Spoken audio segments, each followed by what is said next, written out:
लोक उत्सुक आहे पक्षामध्ये प्रवेश करण्यासाठी, मुस्लिम समाज हो इतर समाज हो, त्याच्यावर आपली प्रतिक्रिया काय?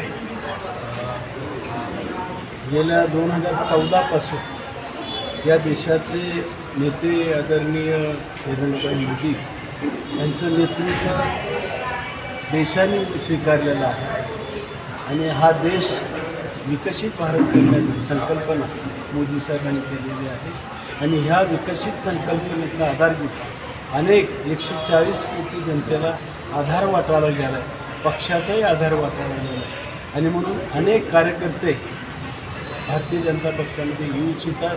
त्या सर्व कार्यकर्त्यांचं आम्ही भारतीय जनता पक्षाचे कार्यकर्ते स्वागत करतो, त्यांना योग्य न्याय देण्याचा प्रयत्न करतो आणि सर्वजण मिळून एक विकसित भारत करण्याचा प्रयत्न.